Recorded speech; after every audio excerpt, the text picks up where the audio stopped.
तो आज जो टॉपिक आ रहा है it is permutation and combination.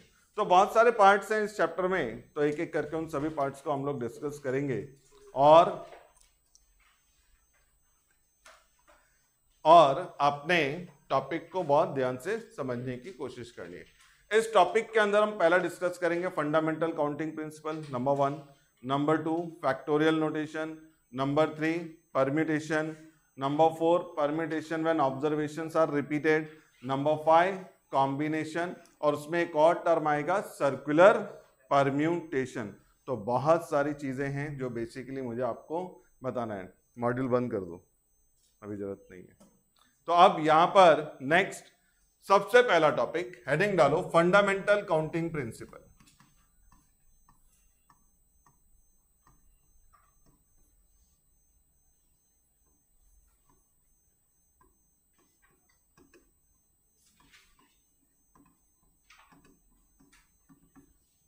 Fundamental counting principal.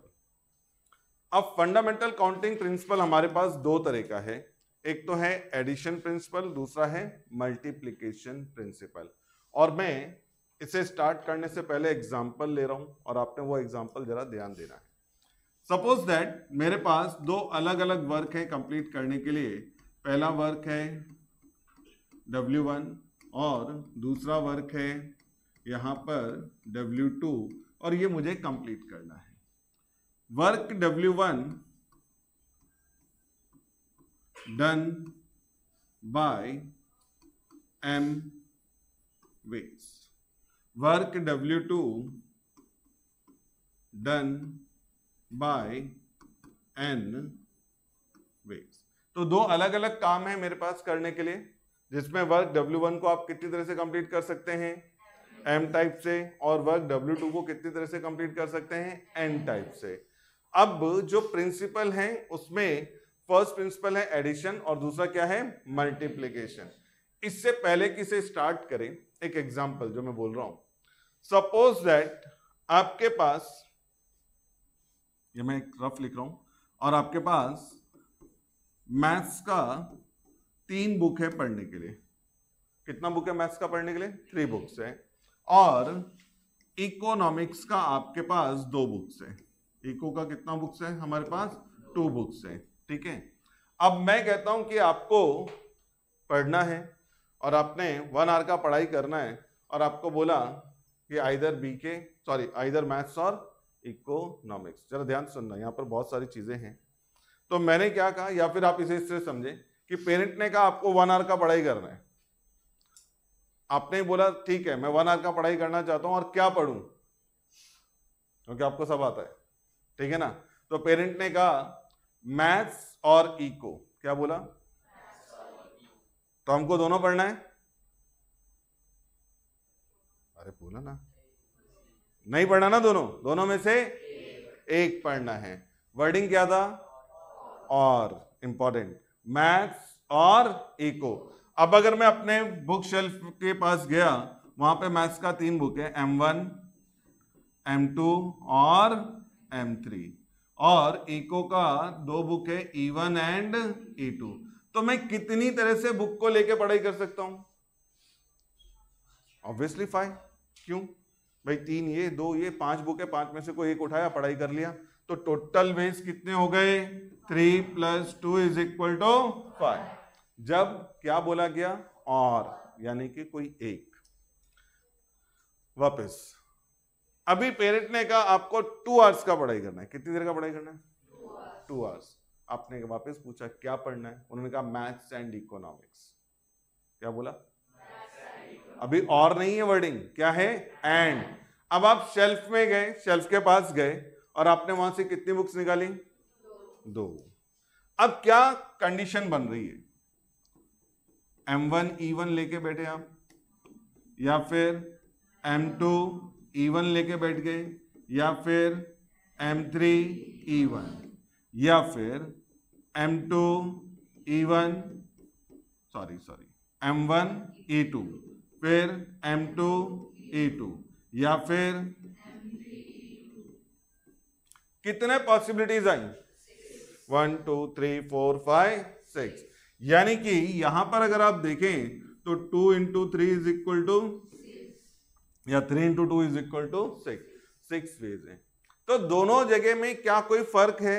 दोनों स्टेटमेंट में एक में क्लियरली बोला जा रहा है और, यानी कि आइदर दिस और दैट, मतलब दोनों में से कोई एक ही काम करना है, और दूसरी बार बोला जा रहा है बोथ कंप्लीट टुगेदर, यानी कि दोनों काम को क्या करना है? एक साथ कंप्लीट करना है। तो फंडामेंटल काउंटिंग प्रिंसिपल जो है, जिसमें क्या है? Addition principal.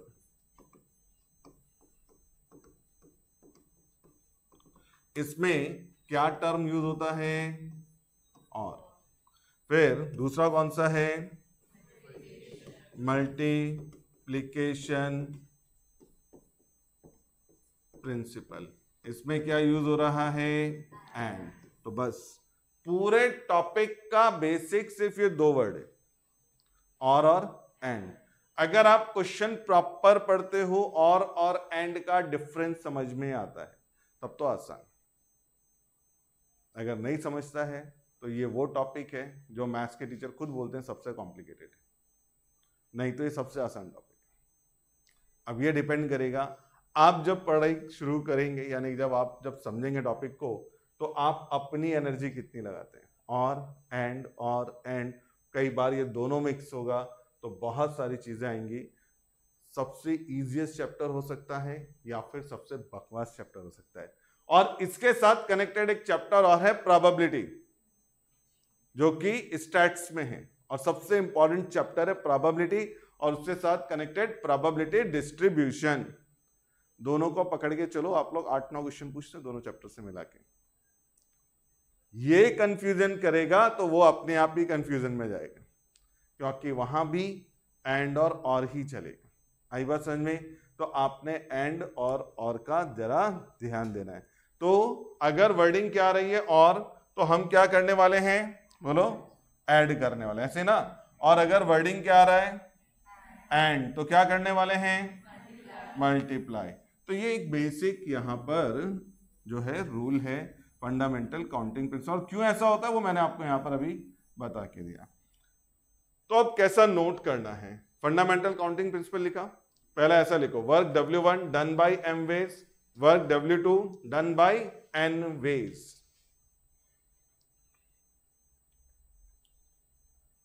वर्क W1 और फिर नीचे एरो मार्क करके done by m ways, work W2 done by n veg.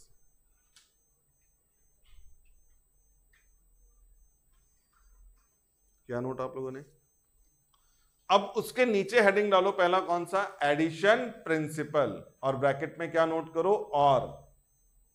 Addition principal bracket में और।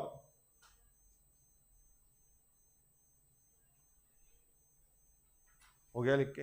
अब ऐसा लिखना शुरू करो, if we complete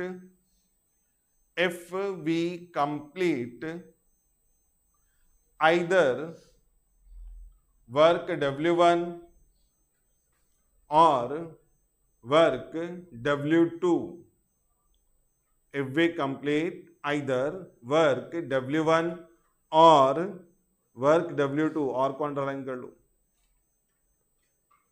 then the total number of ways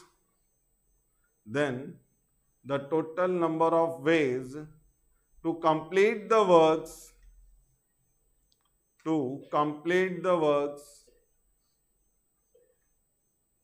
is m plus n,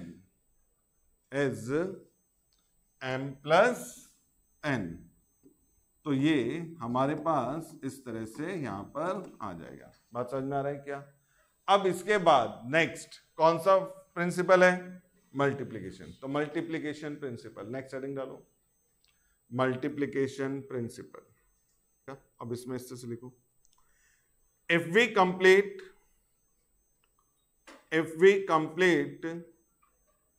work W1 and work W2, if we complete work W1 and work W2 together. दूसरा word लिखना चाहो तो साइमल्टेनियसली, जरूरत नहीं है वैसे, तो क्या together, then the total number of ways, then the total number of ways to complete these work, to complete these work as m into n, m into n। बात समझ में आ रहा है क्या? तो मैंने दो अलग अलग प्रिंसिपल लिखवाए हैं, और आएगा तो क्या करने वाले हो, एंड आएगा तो। अब मैं कुछ एग्जाम्पल बोलने वाला हूं, आप आंसर दोगे, ठीक है? ये हो गया सबके पास कंप्लीट करके। अब जरा ध्यान दो मैं क्या कह रहा हूं और आपने किस तरह से उसका आंसर देना है। सपोज दैट आप कल्याण रेलवे स्टेशन पे खड़े, ठीक है, या मैंने आपसे कहा एक बुक परचेज करके लाओ, ठीक है, आपने कहा सर वो बुक किधर मिलेगा? मैंने कहा आपको या तो वो उल्लासनगर में मिलेगा या फिर थाना में मिलेगा, उल्लासनगर और थाना में मिलेगा। आप कल्याण स्टेशन पे पहुंच गए। सपोज दैट उल्लासनगर जाने के लिए मेरे पास उस पर्टिकुलर ड्यूरेशन में 3 ट्रेन्स अवेलेबल हैं, और थाने जाने के लिए हमारे पास यहां पर 5 ट्रेन्स अवेलेबल है। समझ में आ रहा है क्या मैंने क्या क्या लिखा? उल्लासनगर जाने के लिए कितनी ट्रेन है, और थाने जाने के लिए 5 ट्रेन। तो अब आप मुझे बताओ आप कितनी तरीके से बुक परचेज करने के लिए टिकट ले सकते हो?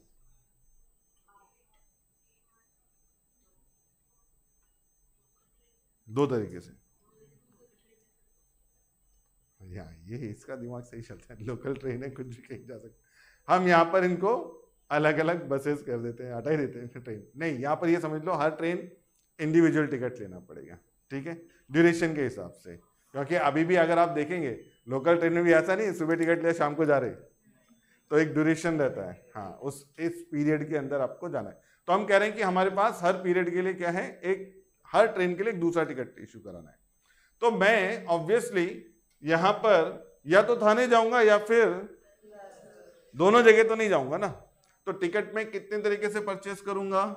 5 + 3 = 8। बात समझ में आ रहा है? कोई भी लॉजिक है क्या इसमें कि ये दोनों जगह जाना चाहिए? आपके कॉमन सेंस में खुद ही आ जाना चाहिए कि यहां पर क्या आएगा, और आएगा।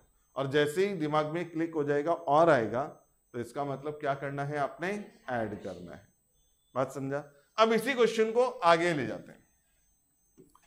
आपको मैंने कहा कि आप एक काम करो, आप कल्याण में हो, थाना से एक बुक परचेस करो, ठीक है, और साथ में CST में वो किसी को देके आ जाओ। समझ में आ रहा है क्या? Purchase book from Thane and deliver to. अब देखो अगर आप वर्डिंग देखो तो पहले ही मेरी वर्डिंग में वो क्लियर हो गया, एंड में बोल ही रहा हूं। तो अगर थाना जाने के लिए मेरे पास 3 ट्रेन अवेलेबल्स हैं और थाने से आगे मेरे पास 5 ट्रेन्स अवेलेबल हैं, तो अब मैं ये बुक कितनी तरह से डिलीवर कर सकता हूं? 3 × 5 = 15। अभी यहां पर कोई भी अगर और सोच रहा है तो उसका कुछ नहीं हो सकता। और आ सकता है क्या? First we purchase book from Thane और डिलीवर टू CST। तो वर्डिंग ही नहीं बना, स्टेटमेंट ही खत्म है। आई बात समझ में? तो first we purchase book from Thane and then deliver to CST। तो एंड आने का मतलब क्या है, आपने मल्टीप्लीकेशन करना है। वो पेयरिंग के साथ समझ सकते हो। जैसे यहाँ पर 3 ट्रेन है, T1 T2 T3, उधर क्या है CST के लिए C1 C2 C3 C4 C5। तो पेयरिंग बनाओगे तो 15 पेयर्स आपके पास बन जाएंगे। चलो ये बात तो क्लियर हो गई कि हमने क्या करना है और किस तरह से जाना है, नंबर 1। नंबर 2, अब अगर मैं आपसे कहूं कि हमने डिसाइड किया है, मैंने डिसाइड किया कि मैं मुंबई टू दिल्ली जाना चाहता हूँ और एक ट्रैवल एजेंट के पास गया कि मेरे लिए एक टिकट बुक कर दो, तो कहाँ से कहाँ जा रहा हूँ? मुंबई टू दिल्ली, और एक टिकट मुझे चाहिए यहाँ से यहाँ जाने के लिए। अब ऑप्शन कितने अवेलेबल हैं? तो ऑप्शन तो बहुत सारे अवेलेबल हैं। अब जो ट्रैवल एजेंट है वो क्या कर सकता है, या फिर अब देखो मैंने खुद ही बोल दिया यार, क्योंकि हमको मालूम ना, हम कभी भी इसमें एंड तो यूज नहीं करेंगे ना कि भाई एक काम कर, एक फ्लाइट का निकाल और एक, अपन बीच में से फ्लाइट में से कूद करके कहाँ जाएंगे? ट्रेन में। ऐसा होगा क्या? नहीं होगा ना। या कहीं पर फ्लाइट को रुकवा लेंगे और ट्रेन से फिर वापस कहाँ चढ़े जाएंगे? फ्लाइट में। नहीं होने वाला है। और वी आर नॉट रजनीकांत, वो सब कुछ कर सकते, वो फ्लाइट से ट्रेन, ट्रेन से फ्लाइट सब कुछ कर सकते हैं, लेकिन हम नहीं कर सकते। ठीक है ना। तो कहने का मतलब क्या हुआ, अगर पूरे दिन में 20 फ्लाइट्स जा रही हैं और 10 ट्रेन जा रही हैं तो टिकट कितनी तरह से बुक होगा? बिल्कुल 20 + 10 = 30। कोई डाउट इसमें किसी को? लेकिन क्वेश्चन को चेंज कर दिया। मैं यहां पर इस तरह से जा रहा हूं क्वेश्चन को लेकर के कि मैं पहले कहां जा रहा हूं? दिल्ली, और दिल्ली से मान लो मैं अपने नेटिव प्लेस हरिद्वार जा रहा हूं। ठीक है ना। अब मैंने फ्लाइट बोला उसको, फ्लाइट का टिकट ले ले, और यहां से ट्रेन चलती हैं, और अगर मैं कहता हूं यहां पर 8 ट्रेन का सर्विस अवेलेबल है। अभी तो समझ में आ गया ना। First we go Mumbai to Delhi and then Delhi to Haridwar. तो भाई यहां पर एंड आ ही रहा है, और एंड आ रहा है तो क्या हो जाएगा? मल्टीप्लीकेशन। तो 20 × 8 = 160। तो याद रहेगा क्या? पहला प्रिंसिपल क्लियर है? क्या बताया मैंने आपको? Addition as well as multiplication. तो आपने क्वेश्चन पढ़ के ये आपको क्लिक होना चाहिए कि एडिशन आएगा या फिर मल्टीप्लीकेशन आएगा। ये तो हो गया एक। अब अगर मैं आपसे ऐसा कहूं कि मैंने आपको ये डिजिट्स दिए 1 2 3 4 एंड 5, मैंने आपको कितने डिजिट्स दिए? 5 डिजिट्स दिए, और मैं कहूं आपसे कि 3 डिजिट का नंबर फॉर्म करो। कितने डिजिट का नंबर? तो कितने नंबर फॉर्म होंगे? 20 नंबर फॉर्म हो जाएंगे, 60 भी हो जाएंगे, 120 भी हो जाएंगे। अरे कितने नंबर फॉर्म? आपको 3 डिजिट का नंबर फॉर्म करना है। 1 2 3। मैं जो बता रहा हूं समझ में आ रहा है ना? निधि यूनिट प्लेस है ना, कौन सा नंबर लेना चाहती थी? यहाँ पे 1 लेना चाहती है। ऑप्शन कितने तेरे पास? 5। तो that position can be filled by, और लेकिन लिया उसने कितना? 1। रेपिटेशन इज नॉट अलाउड, यानी कि आपने कोई नंबर दोबारा नहीं लेना है। विधि तू कौन सा नंबर लेना चाहती बेटा? यहाँ पर 4। ऑप्शन कितने तेरे पास? 4 ऑप्शन है, लेकिन लिया क्या? 4। आप कौन सा नंबर लेना चाहते हो बेटा? 3। ऑप्शन क्या है? तुम लोग ना नंबर भी ऐसे बोलते ना, उसके साथ खिचड़ी बन जाए। एक ने बोला 4, वो नीचे ही 4 आ रहा है, दूसरे ने बोला 3, नीचे भी क्या आएगा? 3। ठीक है। तो आपके पास ऑप्शन कितने थे? 3, लेकिन आपने ये नंबर यहां से 3 लिया। तो अब इंपॉर्टेंट, मैं टोटल वेज के लिए इसको ऐड करूं या मल्टीप्लाई करूं? क्यों मल्टीप्लाई करूं भाई? एक साथ लिखने पड़ते। 3 डिजिट का नंबर एक साथ लिखना पड़ेगा, तभी वो 3 डिजिट का नंबर है। तो इसका मतलब जब टुगेदर आ रहा है तो इसका मतलब 3 × 4 × 5 = 60। तो हम 3 डिजिट के 60 नंबर्स फॉर्म कर सकते हैं। समझा? तो हम कितने नंबर फॉर्म कर सकते हैं? 60। अचानक क्वेश्चन बदल दिया, 3 डिजिट के इवन नंबर फॉर्म करो। 3 डिजिट का नंबर वही है 1 2 3 4 5। We have to form 3 digits even number. कशिश यूनिट प्लेस पे क्या ले सकते हो आप? 2, इसने 2 बोला है।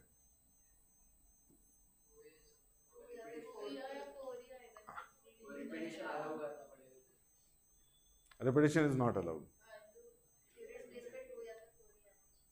Either we have 2 और 4, लेकिन यानी कि आपके पास 2 ऑप्शन थे ना, इसने बोला क्या कि मैं 2 लेना चाहती हूँ। ऑप्शन कितने थे इसके पास? 2 ऑप्शन थे, आइदर 2 और 4, लेकिन इसने क्या पुट किया? समझ में आ रहा है? अब वापस कितने नंबर बचे? तो 4 में से कोई भी एक नंबर यहां पे आ जाएगा, जैसा मैंने ऊपर बताया। अब सपोज दैट मैंने 5 ले लिया होगा, अब कितने नंबर बचे? तो यहां पर क्या आ जाएगा? 3 वेज। तो अब ये answer 3 into 4 into 2 is equal to. अब इसी को वापस से एक बार समझ सकते हैं, यहीं से अलग करके देखो, यहां से अलग करता हूं। 1 2 3, एक बार मैंने क्या ले लिया? 2, या ये भी तो हो सकता है ना कि मैं क्या ले लूं? अब मैं यहां पे बहुत क्लियर बोल रहा था क्या, यानी कि यूनिट प्लेस फिल्ड बाय 2 और 4। बात समझ में आ रहा है? अब ये प्लेस कितनी तरह से फिलअप होएगा, और ये कि जो नंबर कम हो गए वो माइनस करने का। सेम यहां भी क्या होगा? तो ये कितना आएगा? 3 4 जा, ये भी कितना आएगा? 3 4 जा 12, बीच में और था ना, तो टोटल कितना हो गया? तो नंबर कितने फॉर्म हो जाएंगे? 24। तो बात समझ में आ रहा है क्या? तो ये इस तरह से हमारे पास यहाँ पर चला जाएगा। तो एग्जांपल्स क्लियर है, और ये सारे क्वेश्चंस आएंगे अभी अपने पास एक्सरसाइज में। तो ये था हमारे पास फंडामेंटल काउंटिंग प्रिंसिपल। किसी को डाउट? समझ में आ रहा है मैंने क्या बताया? अब इसके बाद नेक्स्ट जो टॉपिक इसमें आएगा वो है फैक्टोरियल नोटेशन। तो हेडिंग डालो, और हेडिंग क्या है हमारे पास? Factorial notation. और इसको आप इस तरह से लिख सकते हैं, x फैक्टोरियल और factorial x। Factorial notation x factorial और फैक्टोरियल x, 2 तरह का नोटेशन होता है जो हम लोग यहां पर यूज करते हैं। डाला सबने हेडिंग? अब इसमें मैं कुछ एग्जांपल के साथ स्टार्ट कर रहा हूं। 1 factorial is equal to 1, 2 factorial is equal to 2, 3 factorial is equal to 3 into 2 into 1, 4 factorial is equal to 4 into 3 into 2 into 1 is equal to 24, 5 factorial 5 into 4 into 3 into 2 into 1 is equal to 120, 6 factorial 6 into 5 into 4 into 3 into 2 into 1 720, 7 factorial 7 into 6 into 5 into 4 into 3 into 2 into 1 5040, 8 factorial 8 into 7 into 6 into 5 into 4 into 3 into 2 into 1 40,320। 8 factorial तक आपको याद रखना है ताकि आपकी calculation थोड़ी सी improve हो जाएगी अपने पेपर के पॉइंट ऑफ व्यू से। तो ये तो आ गया। अब इसमें नेक्स्ट क्या करना है, यहां तक समझा? तो फैक्टोरियल का डेफिनेशन क्या है मैंने बताया था शायद। Factorial, what is the factorial? ये तो एग्जांपल हो गए। Definition, what is the factorial expression और n फैक्टोरियल x फैक्टोरियल, इसका डेफिनेशन क्या है? क्या हमको नेचुरल नंबर मालूम है? सबको मालूम है? बोलो जरा। बस 1 ही है? अरे कितना आलस कर रहे हैं, 10 तक तो बोल सकते ना, बोलो। इतना आलस, अरे मैं तो कितने सारे नंबर लिख रहा हूं फिर भी बोल रहा हूं। 1 के बाद बस सर वैसे ही 1 2 3 4 5 6 7 8 9 10 एंड सो ऑन, है ना? पक्का? हाँ, खाली 1 नहीं है। अब अगर आप देखो 4 फैक्टोरियल में पहले 4 नेचुरल नंबर का प्रोडक्ट है क्या? 1 2 3 4। 5 फैक्टोरियल में कितने नेचुरल नंबर का प्रोडक्ट है? फर्स्ट 5, 5 नहीं, फर्स्ट 5। 6 फैक्टोरियल में, तो अभी समझ में आया क्या क्या है डेफिनेशन एन फैक्टोरियल का?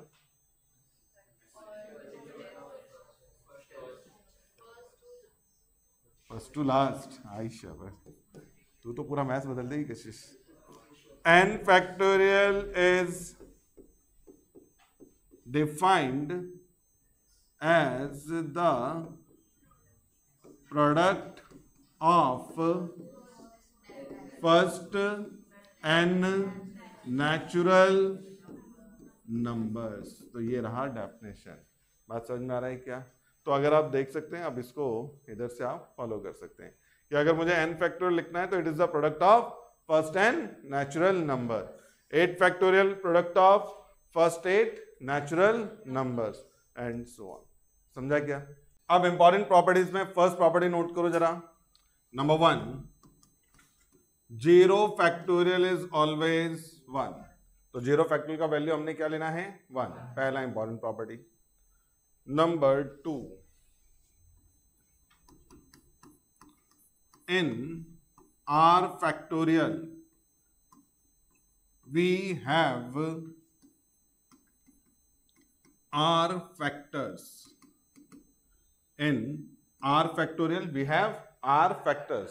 और इसको जनरली समझ सकते हो जैसे 5 फैक्टोरियल 1 2 3 4 5। 6 फैक्टोरियल 1 2 3 4 5 6, ये इस तरह से। Number 3,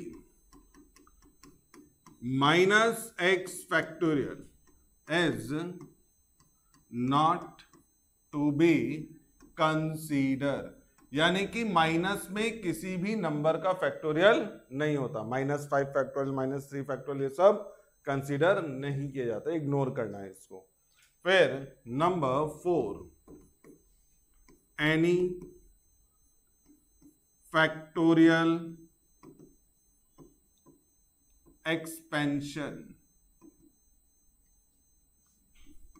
can be stopped at any factor by marking the sign of factorial। तो any factorial expansion can be stopped at any factor by marking the sign of factorial। For example, अगर suppose that 10 factorial को note कर रहे तो 10 factorial is 10 into 9 factorial। Again 10 factorial 10 into 9 into 8 into 7 into 6 into, और मैं 5 के आगे नहीं जाना चाहता, कोई दिक्कत नहीं, वहां पे फैक्टोरियल मार्क कर दो। वापस 10 फैक्टोरियल 10 इंटू 9 इंटू, अगर मैं 8 के आगे नहीं जाना चाहता तो 8 पे स्टॉप करके फैक्टोरियल मार्क कर दूंगा। बात समझ में आ रहा है? तो 4 प्रॉपर्टीज आपके पास हैं। 0 factorial is always 1। Number 2, in r factorial we have r factors. -x factorial is not to be consider. Number 4, any factorial expansion can be stop at any factor by marking the sign of factorial. बात clear है क्या सभी को? अब next heading, algebra of factorial notations. तो algebra of factorial notation का मतलब how we add, subtract, divide और मल्टीप्लाई। तो मल्टीप्लाई के लिए कोई कॉन्सेप्ट नहीं है। एडिशन, सब्ट्रैक्शन और डिवीजन ये हम लोग डिस्कस करने वाले हैं। ठीक है, तो पहला हेडिंग डालो addition.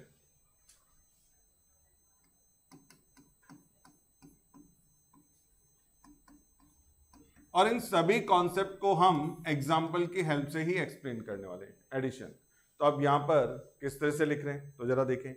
Example number 1, suppose that we have to add 10 factorial and 8 factorial.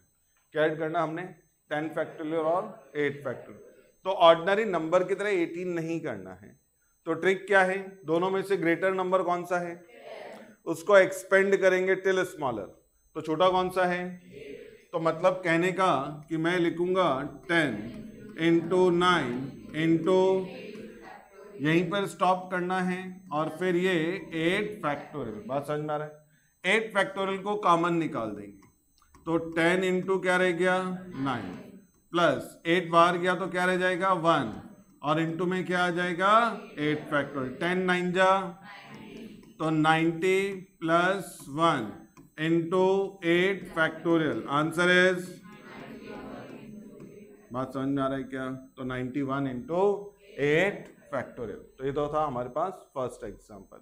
अब दूसरा एग्जांपल, सपोज दैट मुझे यहां पर अब ऐड इस तरह से करना है 12 फैक्टोरियल, 10 फैक्टोरियल और प्लस 11 फैक्टोरियल। अब की बार कितने नंबर है अपने पास?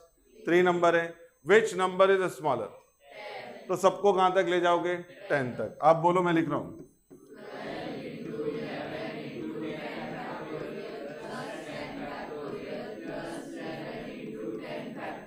समझ में आ रहा है क्या? क्या कॉमन निकलने वाला है? तो क्या रह गया 12 इंटू 11 प्लस और इंटू में, बिल्कुल सही, यहां तक समझ में आया। 11 इंटू 12 132।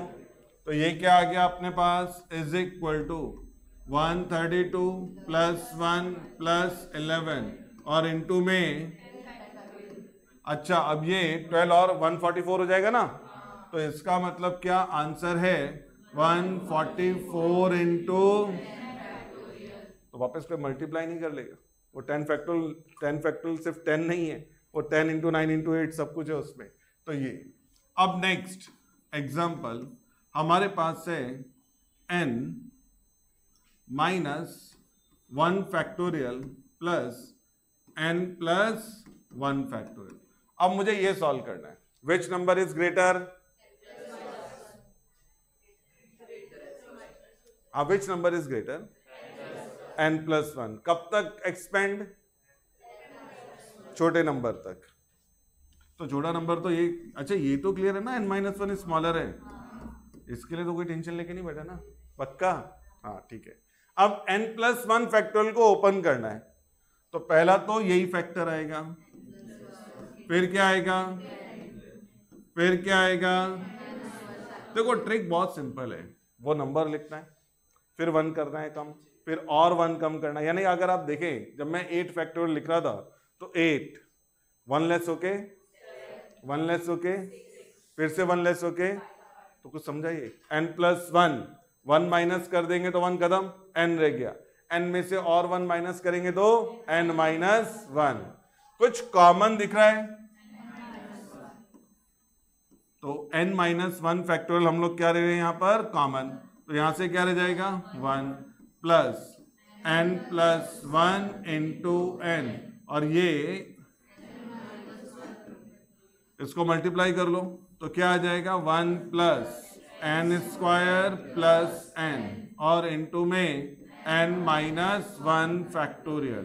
तो अभी सिस्टमैटिक लिख लेते हैं, n square plus n plus 1 into n minus 1 factorial. तो क्लियर है?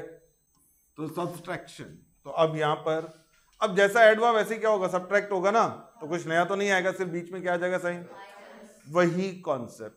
अब आप मेरे साथ साथ लिख लो, इसके लिए वेट करने का जरूरत नहीं है, और वही 3 एग्जाम्पल लिखेंगे। नंबर 1, एग्जाम्पल नंबर 1, और इसमें इस तरह से लिखो 10 factorial minus 8 factorial, which number is greater?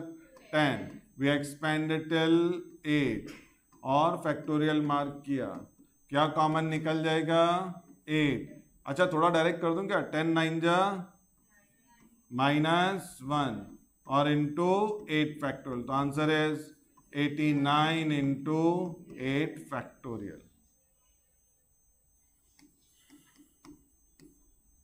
Example number 2, 12 factorial minus 10 factorial minus 11 factorial.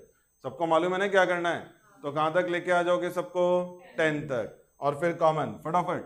तो 12 into 11 into 10 factorial minus 10 factorial minus 11 into 10 factorial, क्या कॉमन निकल जाएगा?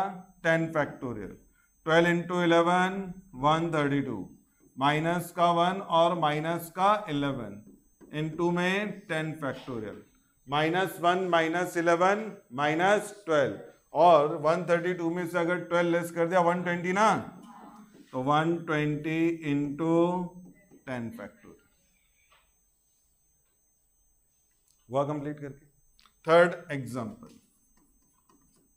इसमें इससे से लिखो n factorial minus n minus 1 factorial, n factorial minus n minus 1 factorial, which number is greater, n factorial. और इसको कब तक ओपन करेंगे, तो सिंपल, पहला ही टर्म क्या आ जाएगा n, 1 लेस किया तो,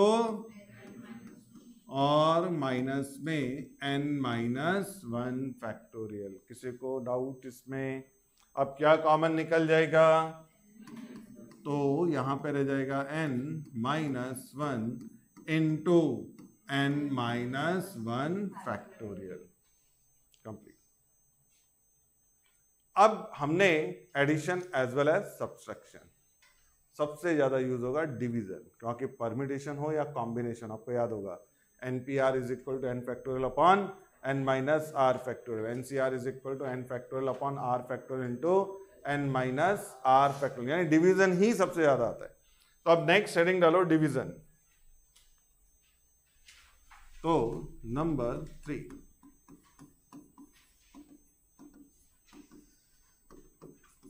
वापस 3-4 एग्जाम्पल लेके हम लोग उसको कंप्लीट कर लेंगे।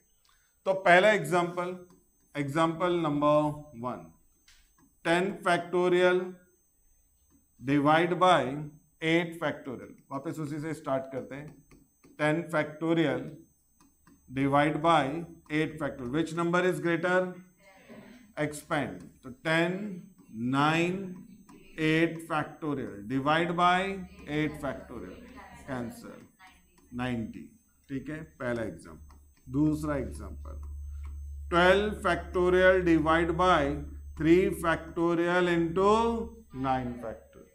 अभी 12 को कब तक ओपन करें, 3 तक, पक्का 9 तक, ये मैथ सारे गड़बड़ कर देते हैं, 9 तक ना, तो 3 का क्या करूं, 3 वैसे ही छोड़ देते, 3 को एक्सपेंड कर देंगे, वापस कैंसिल होगा। तो ये देखना है कि पहला कौन सा आएगा, ऑब्वियसली 9 पहले आ जाएगा ना, तो इसलिए हमने क्या करना है, 12 into 11 into 10 into 9 factor divide by 3 का कुछ नहीं होने वाला है तो उसको एक्सपेंड कर दिया, और इंटू में 9 फैक्टर, ये तो कैंसल, 3 2 जा और 6 2 जा, तो बाकी में मल्टीप्लाई डायरेक्ट लिख देता हूं, 220।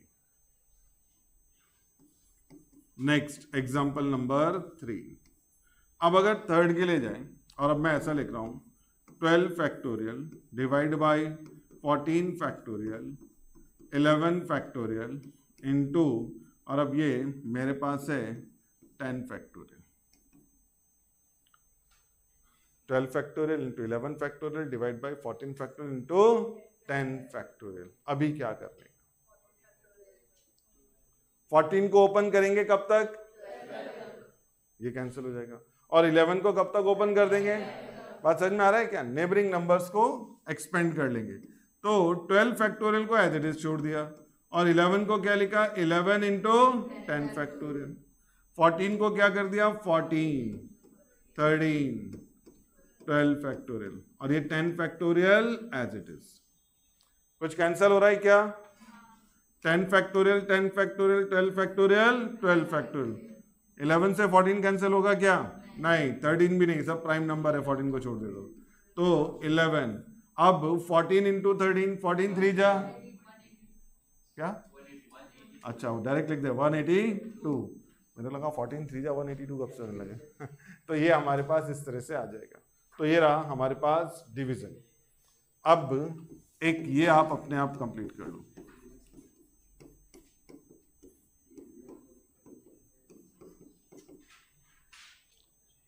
n+1 इज ग्रेटर, ये तो समझ में आ रहा है। तो क्या किया हमने, n+1, 1 लेस करोगे तो n,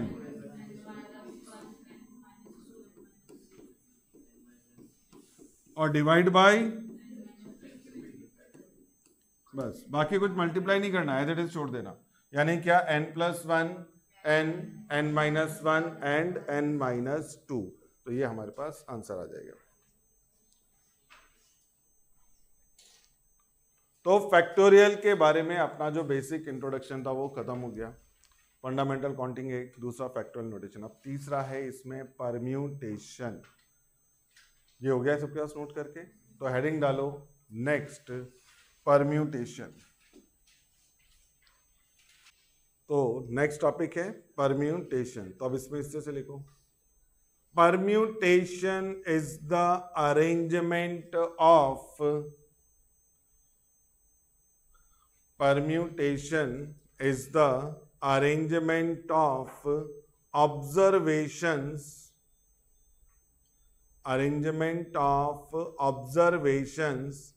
in a row। तो मैंने क्या लिखा है, permutation is the arrangement of observations in a row. Observations का मतलब कुछ भी हो सकता है, डेटा हो सकता है, स्टूडेंट हो सकते हैं, और भी कोई टर्म हो सकता है। तो अगर आप कभी भी किसी सिस्टम में ऑब्जर्वेशन या फिर डेटास को क्या कर रहे हैं, एक लाइन में अरेंज कर रहे हैं, तो वो क्वेश्चन किसका होगा। तो उसमें एक वर्ड आ रहा है अरेंजमेंट, उसको अंडरलाइन करो। तो अरेंजमेंट कहीं भी दिखाई देगा तो इसका मतलब क्वेश्चन किसका है, परम्यूटेशन का है।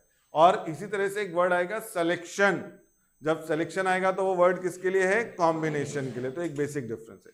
अब जरा यहाँ पे ध्यान दो, अगर मैं आपसे कहूं कि मेरे पास कुछ लेटर्स हैं, उनसे वर्ड बनाना है, ABCDE 5 लेटर्स थी, और उससे मैंने कहा मुझे 2 या 3 लेटर का एक वर्ड बनाना है, तो आपने क्या करना है, अरेंज करना है या सेलेक्ट करना है। अच्छा चलो मैं इसको थोड़ा आसान, ठीक है, जो नॉन मैथमेटिक्स ना उसका आंसर कई बार ठीक आता है, यस, पहला सेलेक्ट करना है देन अरेंज करना है। तो यहां पर क्या हो गया, mix of permutation and combination. कशिश को सब लोग बोलते हैं एसपी, लेकिन ये तुम लोगों से ज्यादा कई बार शार्प होती है।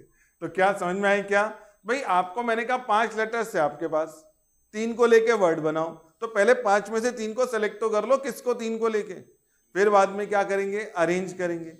मान लो हमने पहले ही 3 अरेंज किया, पहले ही 3 सेलेक्ट कर लिया, ABC से वर्ड बनाऊंगा। अब भाई मैंने ABC लिख दिया, मीनिंग हो या नहीं हो, CAB लिख दिया, BAC लिख दिया, BCA लिख दिया, अरेंजमेंट तो बाद में होगा ना, पहला वो 3 लेटर तो आए मेरे पास। तो यानी कि it is the mix case of permutation and combination.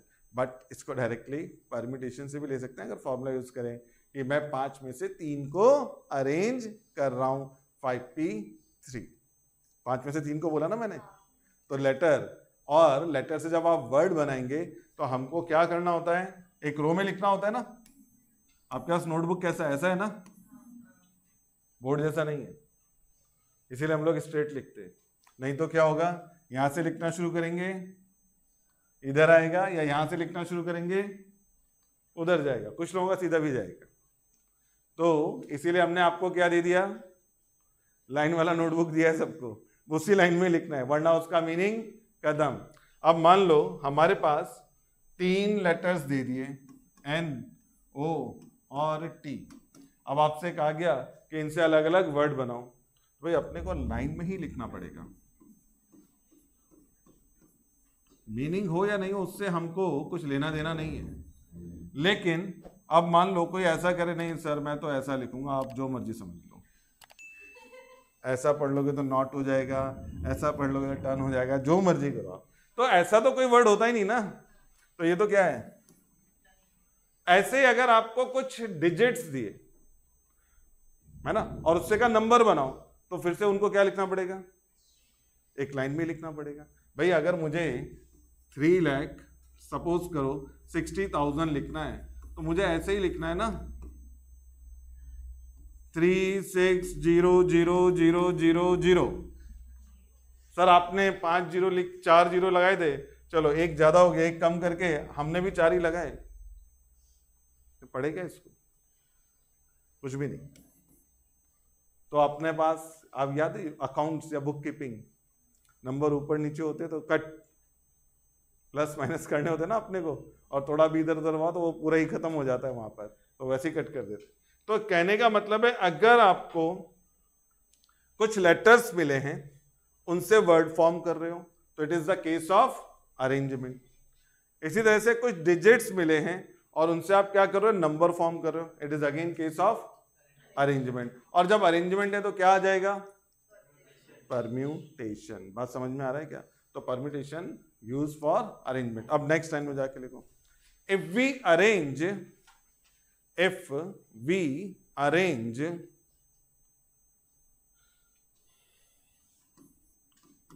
our observations, if we arrange our observations from given n observations from given n observations in a row, then number of arrangements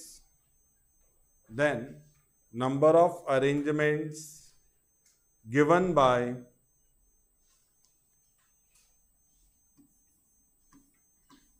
NPR is equal to n factorial upon n minus r factorial. NPR is equal to n factorial upon n minus r factorial. Side में ये भी term लिखना, r is greater than equal to 0 less than equal to n। तो formula क्या है, समझ में आ रहा है? NPR यानी कि आपको n में से r लेना है, तो नोटेशन ध्यान रखो, n ऊपर फिर p और नीचे क्या लिखना है, r। और इधर क्या लिखा, n factorial upon n minus r factorial, where r या तो 0 हो सकता है या 0 से ग्रेटर, या फिर n हो सकता है या n से स्मॉलर। लेकिन एक बात और, r and n both are integral values, both are. 5 student है, 2.5 को अरेंज करो, होगा क्या? नहीं होगा। 7 है, 5.5 को अरेंज करो, बाकी आधे को किधर फेंक दूंगा। आई बात समझे? तो याद रखो ऑब्जर्वेशंस का नंबर पूरा होगा, हम वहां पर उसको डेसिमल्स में कंसीडर नहीं करने वाले हैं, ये बात जरा ध्यान रखना। तो ये ऑब्जेक्टिव में पूछा सकता है, n and r will be, तो क्या है n और r? Integral values. और कैसी इंटीग्रल वैल्यूज? Positive integral. 10 लोग हैं, उसमें से -5 को अरेंज करो, क्या 10 में से -5 को अरेंज करना है? भाई ये तो पॉसिबल नहीं है। आई बात समझ में? तो इसलिए ऑलवेज रिमेंबर, ये ऑब्जेक्टिव में कैसा हो सकता है, इन NPR n and r will be, समझा क्या? पॉजिटिव इंटीग्रल वैल्यूज, ये हमारे पास आ जाएगा। तो अब ये तो लिखा, इसी को एक और नोटेशन देते हैं, जरा ध्यान देना। अब मैं यहां पे दूसरा नोटेशन क्या लिखा हूं,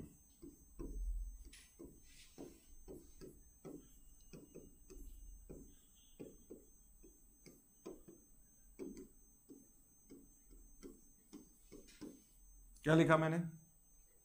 P मतलब permutation, N total observation, R बाद में जो लिखा हो जितने को अरेंज करना उसमें से, तो PNR और is equal to n factorial upon n minus r factorial as usual. तो ये दूसरा नोटेशन भी नोट करके रखो। अब तक हमने ये तो डिस्कस किया कि परम्यूटेशन के लिए हमने क्या नोट करना है। अब इसका कैलकुलेशन, तो हेडिंग डालो, calculation for NPR, calculation for NPR। Formula सबके पास नोटबुक पे लिखा हुआ है, क्या लिखा था मैंने? NPR इज इक्वल टू, बोलो, n फैक्टोरियल अपॉन। अब कुछ एग्जांपल्स को जरा ध्यान देना। Suppose that we have to write 5p2, तो n की जगह क्या आ रहा है? 5, r की जगह, तो बोलो क्या लिखना है?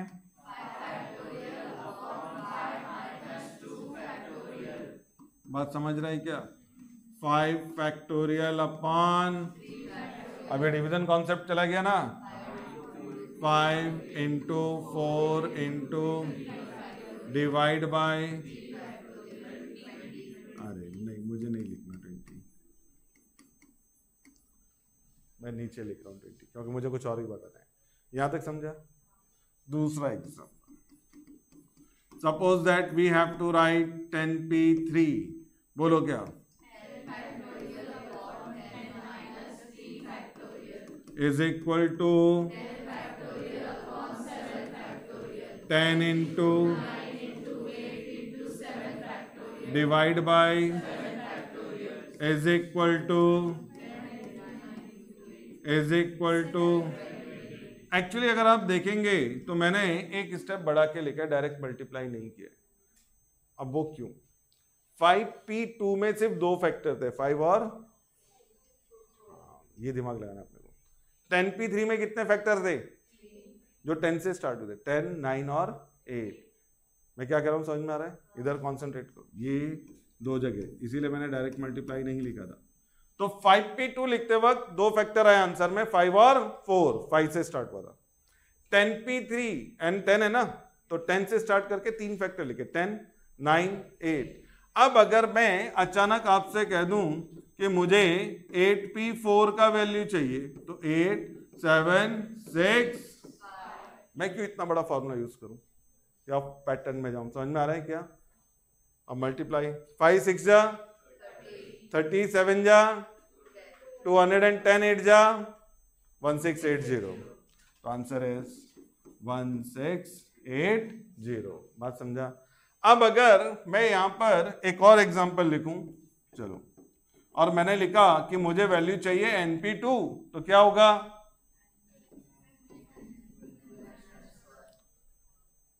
समझ में आया? 2 को देखना है, 2 के अकॉर्डिंग है 2 फैक्टर, वो कहां से स्टार्ट होगा? n से। पहला n, फिर 1 लेस किया तो कंफ्यूज तो नहीं हो? हम ये यूज नहीं करने वाले मैक्सिमम, मैं डायरेक्टली जाऊंगा। क्या? अगर मेरे पास 5p2 है तो मैं 5 इंटू 4 लिखने वाला हूं। अगर मेरे पास 10p3 है तो मैं क्या लिखने वाला हूं? 10 इंटू 9 इंटू, अगर np2 है तो n -1, और अगर मेरे पास आ जाए n+1 p3 तो क्या लिखूंगा? जल्दी से समझ में आया? n+1 p3 means we have to write only 3 factors which started from n+1, next is, तो इससे हमारे सम्स का कैलकुलेशन जल्दी हो जाएगा। हम इन प्लेस ऑफ ये पूरा फॉर्मेट यूज करेंगे। तो क्लियर है सभी को?